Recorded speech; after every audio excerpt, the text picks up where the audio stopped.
So anybody who's got a KRX 1000 learns pretty quickly when they go to wash it for the first time that area right in there gets all full of mud and anything from the trail.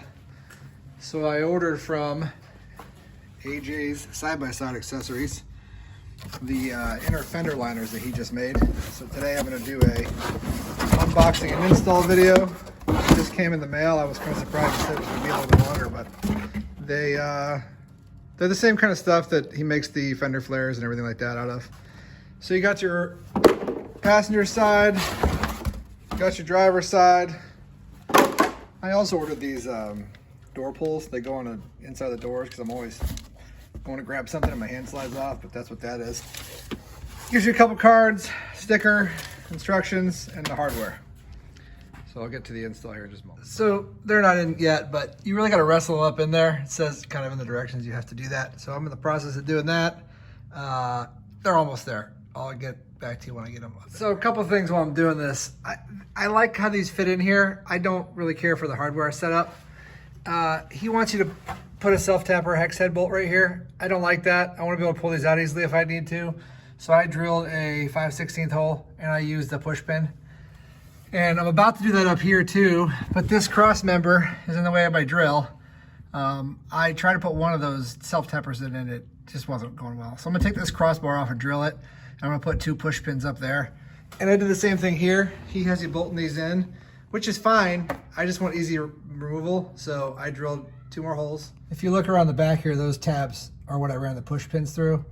I just thought it'd be a lot better for easy cleaning, because I'm sure that eventually some mud will get back in there. But it covers up a lot. So once I get this cross member off up here that holds the plastic rigid, I'm gonna drill a couple holes, put a couple more pop pins, and then I'll show you how that all looks out. You definitely have to finagle it up in there though. It's cold out today too, so that doesn't help. All right, so back to it. Here's what I ended up with the final deal with the install. Put a pop pin down there with a, I think it's a 5/16 hole. I put one right there where you see where I missed the hole, but I miscalculated. There's a frame rail right behind it that I didn't want to get into. So the one right below it goes right into that aluminum heat shield. So that's all that's in there, is I just put that through there. And then up at the top, I popped 2 more of those pop rivets in. And like I said, over here on the sides where there's supposed to be bolts. And then I added one right here. I'm not certain if that one's gonna hold or not, but it's pretty secure. I mean, it's at the top maybe a little bit. There might be a little room for play, but I think there might need to be, just because how it goes. But like I said, this is the passenger side, and then I'll let you know how the driver's side goes. I think that this pop pin idea I like a lot better, because I got the pliers that'll just pull those right out, and you can have this thing out of here in like 2 minutes. All right, so the driver's side's done. I pretty much did the same thing. I think I just did a little bit better job since I had the experience of the first one. They went a lot easier in. Once you get it over that, it's pretty easy. I had a little problem where I had a rock light there, so I had to move my rock light up to there.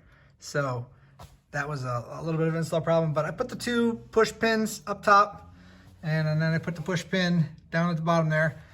On the inside where I had the bolt on the heat shield on the other side, there's obviously not a heat shield there. So I put that zip tie there.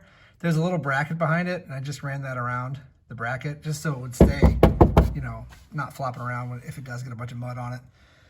On this one, I did a much better job on too. The other one's not gonna go anywhere, I know that I look at it, but this one's much more secure and uptight on there. I'm pretty happy with them. I'm gonna send my review to Andy at AJ's. I think that the push pins for me is the way to go, because I just want to be able to take them out. It's obviously not going to stop everything, because down low, you know, you can't cover everything. But this is going to be way better than when you get just caked full of mud way up in there.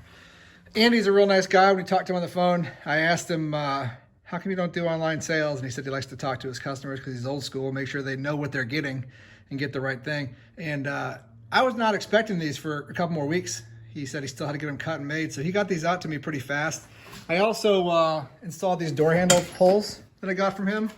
I'm always reaching for something to grab, and these are nice. And they fit right in there, and it's just 2 screws. I'm pretty happy with them. Andy's a super nice guy on the phone. I recommend their stuff. This is the first thing I've bought, but I didn't know about them prior to this. And also, in case you guys have the rock blocks or anything like that, those still work. They're quite far apart. But I like it, and I hope you do. Thanks.